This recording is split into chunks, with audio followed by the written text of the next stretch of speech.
तुम आओ तो सही डैडी, जरूमी ने कहा और चंद लम्हों बाद दरवाज़ा खुला और जरूमी के साथ एक भारी जिस्म और नाटे कद का आदमी अंदर दाखिल हुआ। और फिर जैसे भूखे अकाब अपने शिकार पर झपटते हैं उसी तरह मेजर प्रमोद और तौफीक उन दोनों पर झपटे। जरूमी तौफीक की तरफ था जबकि मेजर प्रमोद की साइड पर चेरी था। और फिर मशीन पिस्टल की भारी दस्तों की जोरदार और इंतहाई जची तली ज़रबों ने उन दोनों को मुंह के बल नीचे गिरने पर मजबूर कर दिया।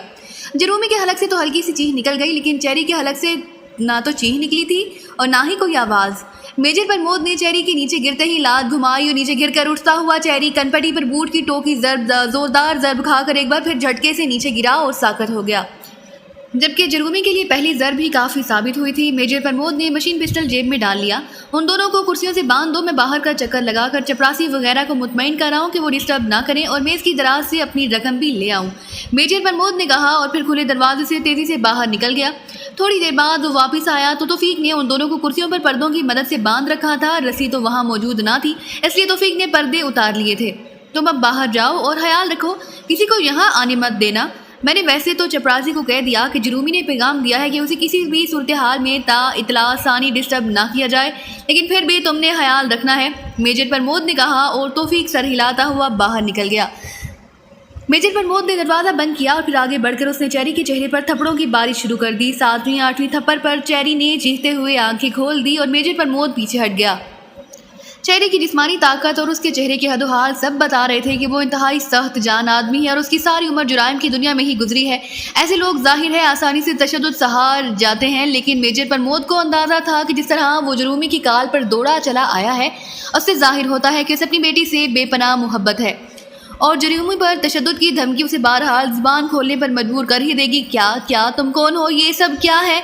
चेरी ने बुरी तरह होश में आते ही बुरी तरह कसमसाते हुए कहा, मिस्टर चेरी, तुम्हारी बेटी जरूमी तुम्हारे साथ बंधी हुई और बेहोश है, तुम उसे देख सकते हो। जरूमी वाकई एक मासूम और भोली भाली सी लड़की है और मैं नहीं चाहता कि उस पर जिस्मानी तशद्दुद हो, इसलिए अगर तुम चाहते हो कि तुम्हारी बेटी होलनाक तशद्दुद से बच जाए तो जो कुछ मैं पूछूं उसका सही जवाब दे दो, मेजर प्रमोद ने करहत से लहजे में कहा और चेहरे पर शदीद गुस्से के आसार उभर आए। उसकी आंखों में सुर्ख अलाव से जल उठे, उसके होंठ भींच गए थे। तुम कौन हो? काश मैं इस तरह उस सहमक लड़की की काल पर ना आता, चेरी ने इंतहाई गुस्सीले लहजे में कहा। मेरा नाम मेजर प्रमोद है, मेरा ताल्लुक बिल्गानिया से है। उम्मीद है इस तारुफ के बाद तुम ये बात आसानी से समझ सकोगे कि जरूमी का हम क्या हशर कर सकते हैं, मेजर प्रमोद ने कहा तो चेरी के चेहरे पर शदीद तरीन हैरत के तासुरात उभर आए। ओ तो ये बात है, तुम स्याफावों के रूप में, ओ इसलिए मेरे आदमी तुम्हारा खोज नहीं लगा सके, चेरी ने इंतहाई हैरत भरे लहजे में कहा। तुम एक छोटे दर्जे के मुजरिम हो चेरी, इसलिए तुम इस मामले में वो कुछ नहीं कर सकते जिसकी तवक्का माइकल ने तुमसे रखी होगी, और माइकल खुद भी दो बैनुल अक़वामी तंजीमों और न जाने कितने ग्रुप्स का इंचार्ज तो होगा, लेकिन उसकी जहनी सतह भी आम मुजरिमों जैसी है। अब बताओ, मेरे सवालों का जवाब देते हो या मैं जरूमी पर तशद्दुद का आगाज़ कर दूं, मेजर प्रमोद ने तेज़ लहजे में कहा। तुम क्या पूछना चाहते हो? चेरी ने होंठ चबाते हुए कहा। माइकल कहाँ है, उसका पता बता दो, मेजर प्रमोद ने कहा। माइकल? कौन माइकल? किस माइकल की बात कर रहे हो? यहाँ ब्लैक टाउन में हज़ारों नहीं तो सैकड़ों माइकल तो लाजमन होंगे, खुद मेरे क्लब के मैनेजर का नाम माइकल है, चेरी ने खुश्क लहजे में जवाब देते हुए कहा। तुम्हें हमारे खिलाफ काम करने का हुक्म किसने दिया था, मेजर प्रमोद ने सवाल करते हुए कहा। नाराग की एक पार्टी ने, उसने मुझे रकम पर हायर किया है, लेकिन मैं उस पार्टी के बारे में तफसीलात नहीं जानता। फ़ोन पर बात हुई और रकम मेरे बैंक अकाउंट में मुंतकिल हो गई, चेरी ने जवाब देने के साथ साथ खुद ही बाकी तफसील भी बता दी और मेजर प्रमोद उसकी ये बात सुनकर बेइख्तियार मुस्कुरा दिया। इसका मतलब है उस मासूम जरूमी पर तशद्दुद करना ही पड़ेगा। ओके, मेजर प्रमोद ने मुंह बनाते हुए कहा और कुर्सी से उठकर वो जरूमी की तरफ बढ़ा और उसने एक ज़ोरदार थप्पड़ उसके चेहरे पर जड़ दिया। रुक जाओ, मत मारो उसे, रुक जाओ, ये मासूम लड़की है, उसका जुराइम से कोई ताल्लुक नहीं, चेरी ने हिज़यानी अंदाज में चीखते हुए कहा। अभी से घबरा गए हो चेरी? अभी तो जरूमी के जिस्म पर सैकड़ों जख्म डाले जाएंगे, उन जख्मों में नमक और तेज़ाब भरा जाएगा, उसका खूबसूरत और मासूम चेहरा हंजर के जख्मों से इंतहाई बदसूरत बना दिया जाएगा, उसकी दोनों टांगें और दोनों बाजू तोड़ दिए जाएंगे। तुम अभी से घबरा गए हो? मेजर प्रमोद का लहजा इस कदर सर्द था कि बंदे होने के बावजूद चेरी का जिस्म बेइख्तियार लर्जने लगा। तुम वादा करो कि जरूमी को कुछ ना कहोगे तो मैं तुम्हें सब कुछ बता देता हूँ, प्लीज़ मेरी बेटी को कुछ ना कहो, मैंने उसे बड़े लाड से पाला है, चेरी ने एक तवील सांस लेते हुए कहा। मैं तो खुद उस मासूम सी लड़की को कोई तकलीफ़ नहीं देना चाहता, लेकिन मजबूरी में तो फिर मेजर प्रमोद ने होंठ चबाते हुए कहा, ओके बैठो, कुर्सी पर बैठो, मैं तुम्हें सब कुछ बता देता हूँ। उसके बाद तुम बेशक मुझे गोली मार देना, लेकिन जरूमी को कुछ न कहना, वरना मेरी रूह भी बेचैन रहेगी। चेरी ने इंतहाई जज्बाती लहजे में कहा, तुमसे मेरी कोई बराह रास्त दुश्मनी नहीं और मुझे मालूम है कि तुम भी सिर्फ मुलाजमत या दौलत की गर्ज से मुझे और मेरे साथी को मारना चाहते हो। अगर तुम मेरे साथ ताउन करो तो मैं तुम्हारा नाम भी दरमियान में ना आएगा और तुम्हारे जिस्म पर भी कोई जख्म ना आएगा। मेजर प्रमोद ने कहा, ठीक है, मुझे तुम पर एतमाद है, तुम लोग वाकई बड़े स्टेटस के लोग हो, हमारी तरह छोटे मुजरिम नहीं। सुनो, मुझे तुम्हारे ग्रुप और पाकिस्तानी ग्रुप की तलाश का हुक्म ब्लैक क्वीन ने दिया है। ब्लैक क्वीन का नाम लारा है। लारा का ग्रुप ब्लैक टाउन में सबसे बड़ा ग्रुप है और खुद भी वो बेहद माहिर लड़ाका, बेदाग निशानाबाज और इंतहाई खतरनाक और शफाक तबीयत की औरत है। मैं उस ग्रुप का इंचार्ज हूँ जो सर्चिंग का काम फील्ड में करता है। मैंने अपने सर्चिंग ग्रुप की ड्यूटी लगा दी, लेकिन अभी तक ना ही तुम्हारे मुतालिक मुझे कोई रिपोर्ट मिली और ना ही उन पाकिस्तानियों के बारे में। बाकी तुम माइकल के बारे में पूछ रहे हो तो मुझे किसी माइकल के बारे में इल्म नहीं, हो सकता है लारा को उसका इल्म हो। चेरी ने जवाब देते हुए कहा, क्या लारा पेशावर कातिला है? मेजर प्रमोद ने पूछा। वो हर काम कर लेती है, हर वो काम जो उसके मर्जी में आए, लेकिन दूसरी तंजीमों की खातिर वो कुछ नहीं करती। उसे दौलत की ज़रूरत ही नहीं। ब्लैक टाउन के तकरीबन सारे बार, जुवेहान और क्लब उसकी मलकियत हैं। बेशुमार रिहायशी प्लाजे, तिजारती प्लाजे उसकी मलकियत है। उसे लाखों डॉलर रोज़ाना की आमदनी है। उसे क्या ज़रूरत है रकम की खातिर दूसरों का काम करने की? चेरी ने जवाब देते हुए कहा, तो फिर लारा ने क्यों हमें पकड़ने का हुक्म दिया है? उसका बज़ाहिर तो कोई ताल्लुक नहीं हमसे। मेजर प्रमोद ने कहा, मुझे इस बारे में कोई इल्म नहीं। चेरी ने जवाब दिया, देखो चेरी, मेरे पास इतना वक्त नहीं कि मैं बैठा बार बार तुम्हें धमकियां देता रहूं और फिर तुमसे बैठा वादे करता रहूं।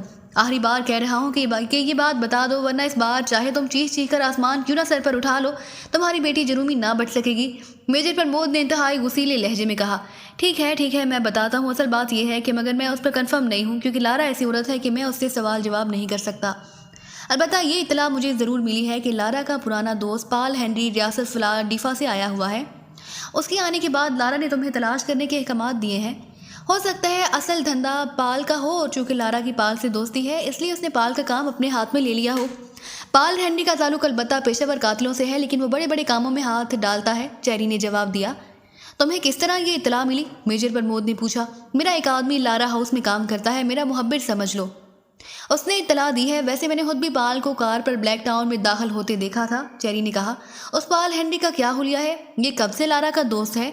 मेजर प्रमोद ने पूछा। काफ़ी तवील अरसे से है, लेकिन आता कभी कभार ही है। कभी साल में एक आध बार या फिर 2 साल बाद भी आता है। मैंने सुना है फिलाडेल्फिया में उसका बहुत बड़ा गैंग है, बड़ा नाम है उसका। चेरी ने जवाब दिया और साथ ही उसने एक आम सा स्याफाम का हुलिया बता दिया। अब लारा और पाल हेनरी कहाँ मिलेंगे? मेजर प्रमोद ने पूछा। जाहिर है लारा हाउस में। वैसे तो लारा कम ही अपनी रिहाइश गाह में रहती है, वो मूडी औरत है, उससे कोई पता नहीं कि किस वक्त वो कहाँ हो। ब्लैक टाउन में उसने कई ऐसी रिहाइश गाहें बनाई हुई हैं जिनका इल्म सिर्फ उसकी ज़ात तक ही महदूद है।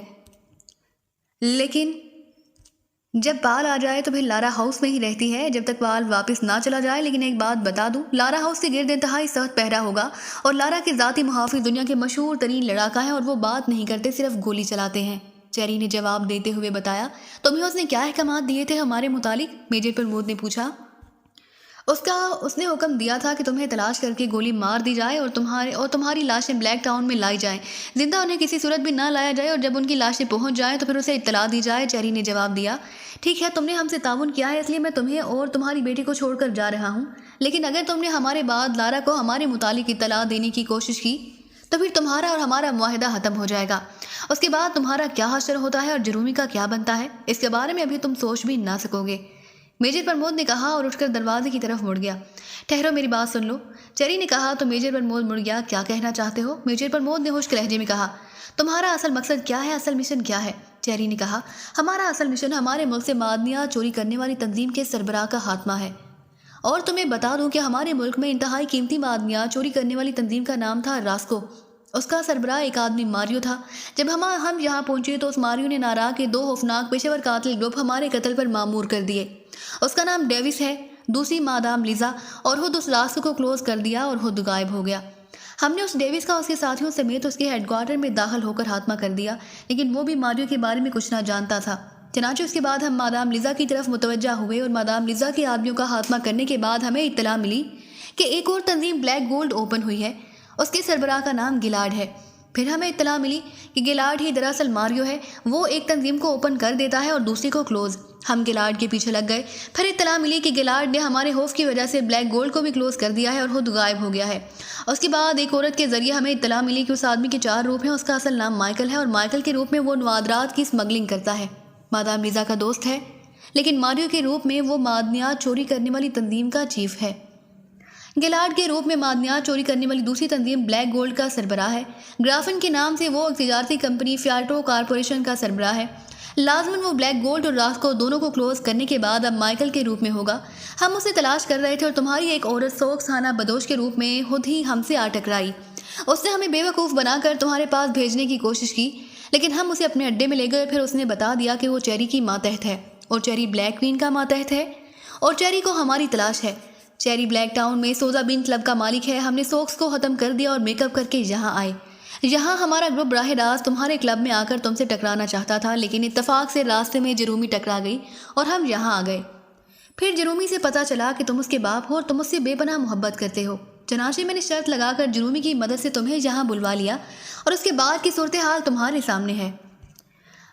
اب ہم اس لارا اور اس کے دوست اس بال کو قابو کریں گے اور اس سے اس مائیکل کا سراغ لگائیں گے۔ میجر پرمود نے پوری تفصیل بتاتے ہوئے کہا، میں تمہارے ساتھ مکمل تعاون کرنے کے لیے تیار ہوں، شرط یہ ہے کہ تم لارا کا خاتمہ کر دو۔ چیری نے کہا تو میجر پرمود بے اختیار چونک پڑا اور حیرت سے چیری کو دیکھنے لگا۔ کیوں؟ تم ایسا کیوں چاہتے ہو؟ میجر پرمود نے ہونٹ بیچ کر پوچھا۔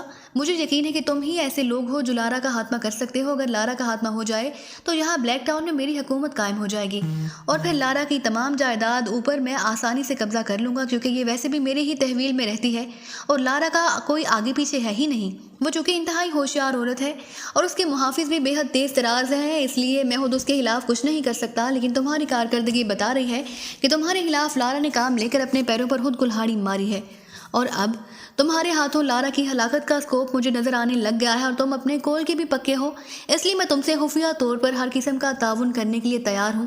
اس طرح تمہارا مشن بھی پورا ہو جائے گا اور میرا بھی۔ چیری نے کہا، اوکے، مجھے یہ معاہدہ منظور ہے، میجر پرمود نے کہا، اور اس کے ساتھ ہی آگے بڑھ کر اس نے چیری کے جسم کے گرد موجود پردے کی رسی کی گانٹھ کھول دی اور چیری اٹھ کر کھڑا ہو گیا۔ میں جرومی کو کھول دوں؟ چیری نے کہا، اور میجر پرمود کے اسبات میں سر ہلانے پر وہ جرومی کی اور بڑھ گیا۔ میں باہر جا رہا ہوں، جرومی کو سمجھانا تمہارا کام ہے۔ میجر پرمود نے کہا، تم فکر نہ کرو، اب یہ سب میں کچھ میری ذمہ داری ہے۔ چیری نے کہا اور میجر پرمود سر ہلاتا ہوا اس کمرے سے باہر نکل آیا۔ اسے یقین تھا کہ چیری کے تعاون کی وجہ سے وہ مائیکل کا سراغ بہرحال لگا لے گا۔ جہاں بلیک ٹاؤن میں چیری جیسے آدمی کا تعاون میسر آ جانا اس کے خیال کے مطابق اس کے لیے نیک فعال ثابت ہو سکتا تھا۔ لارا اور مائیکل دونوں سیٹنگ روم کے انداز میں سجے ہوئے ایک خوبصورت کمرے میں بیٹھے شراب پینے میں مصروف تھے۔ یہ سیٹنگ روم لارا ہاؤس کا حصہ تھا اور مائیکل کو یہاں آئے آج دوسرا روز تھا۔ ابھی تک تمہاری کسی آدمی نے کوئی اطلاع ہی نہیں دی، مائیکل نے منہ بناتے ہوئے کہا تو لارا بے احتیاط چونک پڑی۔ اطلاع؟ کیسی اطلاع؟ لارا نے چونک کر پوچھا۔ میرے کام سے متعلق؟ مائیکل نے جواب دیا، آ جائے گی اطلاع، گھبرا کیوں گئے ہو؟ خود ہی تو کہتے ہو کہ یہ انتہائی تربیت یافتہ ایجنٹ ہے۔ اب ظاہر ہے وہ سڑکوں پر اپنی شناخت کے بورڈ لگا کر تو نہ بیٹھے ہوں گے کہ میرے آدمی جا کر انہیں ہلاک کر دیں۔ ناراض، تم جانتے ہو انسانوں کا جنگل ہے، اس جنگل میں 5 افراد کی تلاش خاصا مشکل کام ہے، لیکن مجھے یقین ہے کہ چیری کا اسپیشل سرچنگ گروپ تیزی سے اپنے کام میں مصروف ہوگا۔ وہ ایسا گروپ ہے کہ پاتال میں بھی اپنے شکار کو کھینچ لاتا ہے، لارا نے جواب دیا اور مائیکل نے اس بات میں سر ہلا دیا۔ ظاہر ہے وہ خود بھی اس بات سے واقف تھا کہ اس قدر خطرناک اور تیز لوگ انتہائی آسانی سے ہاتھ لگنے والے نہیں۔ ویسے بھی اس کا مقصد تو صرف لارا کے پاس پناہ حاصل کرنے کا تھا۔ اسے یقین تھا کہ یہاں تک آئے ان گروپس میں سے کوئی بھی نہ بچ سکے گا، چاہے وہ لاکھ ٹکریں مارتے رہیں۔ لارا، اگر سرچنگ گروپ کا کوئی آدمی ان کے ہتھے چڑھ گیا تو پھر وہ سیدھے تمہارے سر پر آن پہنچیں گی۔ جس طرح ہمیں ان کی تلاش ہے اس طرح انہیں بھی یقیناً میری تلاش ہوگی۔ انہیں اطلاع مل چکی ہوگی کہ فلاڈیفا کا پال ہینری ان کی تلاش میں سرگرداں ہے۔ مائیکل نے کہا، میں تو کہتی ہوں کہ وہ یہاں آ جائیں۔ تم نے ان کے قصے سنا کر میرے دل میں ان سے ٹکرانے کا شوق پیدا کر دیا ہے۔ جہاں ایک بار وہ آئیں تو صحیح، پھر دیکھنا لارا ان کا کیا حشر کرتی ہے۔ لارا نے مسکراتے ہوئے کہا اور پھر اس سے پہلے کہ مائیکل کوئی بات کرتا، سائڈ پر موجود تبائی پر رکھے ہوئے فون کی گھنٹی مترنم آواز میں گونج اٹھی۔ لارا نے ہاتھ بڑھا کر ریسیور اٹھا لیا۔ لارا بول رہی ہوں، لارا نے اسپاٹ لہجے میں کہا۔ چیری کی کال ہے مادام سوزا بین کلب سے۔ دوسری طرف سے اس کی پرسنل سیکرٹری کی مودبانہ آواز سنائی دی۔ او اچھا، کراؤ بات، لارا نے چونک کر کہا اور ساتھ ہی اس نے مائیکل کی طرف مائنی ہیز نظروں سے دیکھتے ہوئے لاؤڈر کا بٹن آن کر دیا۔ ہیلو مادام، میں چیری بول رہا ہوں۔ چند لمحوں بعد اس ایک بھاری آواز سنائی دی لیکن لہجہ مودبانہ تھا۔ یس، کیا رپورٹ ہے؟ لارا نے اسی طرح اسپاٹ لہجے میں پوچھا۔ مادام بلگارمی گروپ کو تلاش کر کے فنش کر دیا گیا ہے، ان کی لاشیں کلب میں پہنچ چکی ہیں۔ دوسری طرف سے چیری کی آواز سنائی دی تو لارا کے چہرے پر تو فخریہ مسکراہٹ ابھر آئی، جبکہ مائیکل بے اختیار چونک کر سیدھا ہو گیا۔ پوری تفصیل بتاؤ، لارا نے تیز لہجے میں کہا۔ مادام یہ گروپ 2 مردوں پر مشتمل ہے، میرے ایک محبر نے انہیں نارا کے ایک ہوٹل میں ٹریس کیا۔